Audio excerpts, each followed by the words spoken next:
संतों का महाकुंभ इस बार प्रयागराज में आयोजित होने जा रहा है, जो कि पौष पूर्णिमा स्नान के साथ 13 जनवरी 2025 से शुरू होगी। इसका प्रथम शाही स्नान 14 जनवरी को मकर संक्रांति पर्व पर होगा। इसी के साथ इसमें कई शाही स्नान भी शामिल हैं। देखिए खबर के साथ किस किस तिथि पर होंगे इस बार शाही स्नान। वहीं IRCTC की ओर से वहां टेंट सिटी की व्यवस्था रखी गई है, जिसमें आधुनिक सुविधा के साथ ठहरने की सुविधा रहेगी। वहीं विशेष ट्रेनों का संचालन। नमस्कार।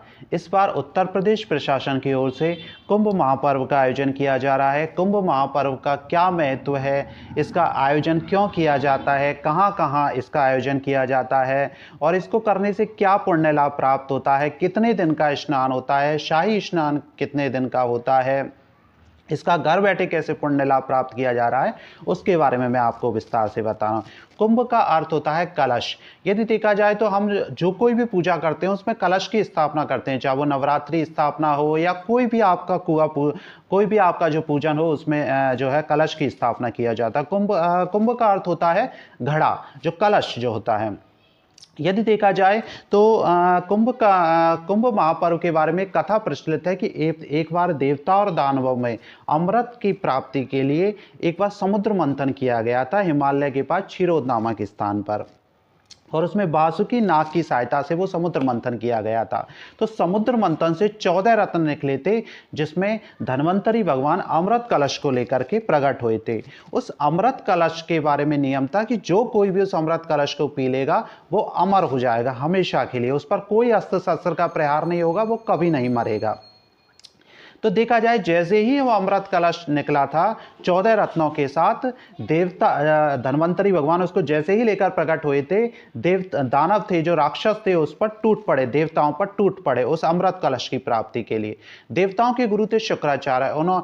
देवताओं के गुरु शुक्राचार्य थे। उन्होंने कहा था कि कैसे भी करके ये अमृत कलश अपने को प्राप्त करना है और सभी राक्षसों को पी जाना है, इसको कैसे भी करके छीना झपटी कर करके। इंद्र का पुत्र जयंत था, उसने उस अमृत कलश को उठाया और वो लेकर के उसको भाग गया, और उसके पीछे पीछे राक्षस भी सभी लोग उसके पीछे पीछे अमृत कलश के लिए भाग गए। इंद्र के पुत्र जयंत ने जैसे ही पीछे देखा कि राक्षस लोग उसके पीछे पीछे भाग रहे हैं, वो और भी तेज भाग गया। आगे आगे जयंत और पीछे पीछे राक्षस, और चार स्थानों पर राक्षसों ने जयंत को पकड़ा था। उन 4 स्थानों पर अमृत की कुछ बूंदें गिर गई थी, और इन्हीं 4 स्थानों पर कुंभ महापर्व का आयोजन किया जा रहा है, जिसमें पहला है प्रयाग, दूसरा हरिद्वार, तीसरा है नासिक और चौथा है उज्जैन। हर 12 वर्षों में, क्योंकि ये जो दौड़ हुई थी देवताओं और राक्षसों के बीच में, जो दौड़ हुई थी इंद्र के पुत्र जयंत और राक्षसों के बीच में जो दौड़ हुई थी, वो 12 वर्ष तक हुई थी। हम मनुष्यों का एक वर्ष देवताओं का एक दिन के बराबर होता है। देवताओं के अनुसार ये 12 दिन की दौड़ हुई थी, और मनुष्यों के अनुसार ये 12 वर्ष तक ये दिव्य दौड़ चलती रही थी, और 4 स्थानों पर अमृत की बूंदें गिरी थी। इन चारों स्थानों पर ही कुंभ महापर्व का आयोजन किया जा रहा है, और सूर्य, चंद्रमा और बृहस्पति ने इनकी मदद की थी, देवताओं की मदद की थी, इंद्र के पुत्र जयंत की मदद की थी, जिसके कारण सूर्य चंद्रमा की विशेष स्थितियों के कारण ही कुंभ महापर्व का आयोजन किया जाता है।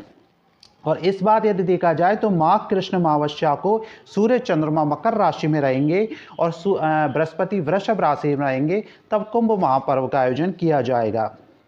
और कुंभ महापर्व के बारे में ये प्रचलित है कि कुंभ महापर्व आप जैसे ही आप करें तो उसके साथ साथ स्नान करें, स्नान के बाद आप दान करें, उसके बाद जप करें, पाठ करें, तभी इसका महत्व है। यदि आप कुंभ महाप्रयागराज जा रहे हैं तो इस बात का ध्यान रखें कि 3 दिन, यदि देखा जाए तो इस बारे में एक पुराणों में कथा प्रचलित है कि यदि माघ मास में कुंभ महापर्व पर प्रयागराज में व्यक्ति 3 दिन स्नान कर लेता है तो 1000 अश्वमेध यज्ञ के बराबर उसको पुण्य प्राप्त होता है। और इस बार जो शाही स्नान होंगे वो 3 होंगे, 3 शाही स्नान होंगे। शाही स्नान वो होते हैं जिसमें महामंडलेश्वर, विभिन्न अखाड़ा, साधु संत, संत, देश विदेश से आने वाले जो साधु संत होते हैं और सभी लोग उस दिन स्नान करते हैं। इस बार जो 3 शाही स्नान होंगे, पहला स्नान होगा 14 जनवरी 2025 मकर संक्रांति को, दूसरा शाही स्नान होगा माघी मौनी अमावस्या 29 जनवरी 2025 को, तीसरा शाही स्नान होगा बसंत पंचमी को 2 फरवरी 2025 को। और हो सकता है तिथियों की गड़त पड़त के कारण ये 3 फरवरी को हो जाए, क्योंकि बसंत पंचमी उद्यात में 3 फरवरी को भी आ रही है, 2 फरवरी या 3 फरवरी दोनों दिन आ रही है। इसके अलावा भी 11 और तिथियों को स्नान होगा, वो तिथियां भी हैं 10 जनवरी 2025, 13 जनवरी, 25 जनवरी, 27 जनवरी, 4 फरवरी, 5 फरवरी, 8 फरवरी, 9 फरवरी, 12 फरवरी, 24 फरवरी और 26 फरवरी। यदि कोई व्यक्ति किसी आर्थिक रूप से या काम वर्कलोड ज़्यादा है या वो बुजुर्ग है, यदि कोई स्नान के लिए नहीं जा पाता है तो इन शाही स्नानों के दिन वो किसी पास के स्थल पर, चाहे वो पुष्कर हो चाहे गलताजी हो, किसी भी महानदी का जो संगम है, किसी भी महानदी का तीर्थ स्थल है, वहाँ पर जा कर के स्नान और दान आप कर सकते हैं। इसके अलावा भी यदि आप इन स्थानों पर जाने में भी असमर्थ हैं तो आप घर पर ही स्नान के पात्र में गंगा जल डाल करके, गंगा मैया का स्मरण करके, भगवान विष्णु सूर्य को स्मरण करके और आप स्नान करके आप कुंभ के महापर्व का जो है पुण्य लाभ प्राप्त कर सकते हैं। लेकिन उसके बाद आपको अन्न, वस्त्र, तिल, गुड़ आदि वस्तुओं का दान करना अनिवार्य है। और उसके साथ साथ या तो गोपाल सहस्त्रनाम हो, चाहे विष्णु सहस्त्रनाम हो, या आदित्य हृदय स्तोत्र हो, या गंगा स्तोत्र हो, किसी का भी आप पाठ जरूर करें। मतलब कि स्नान, दान और पाठ, पूजा पाठ, इनका महत्व होता है। नमस्कार।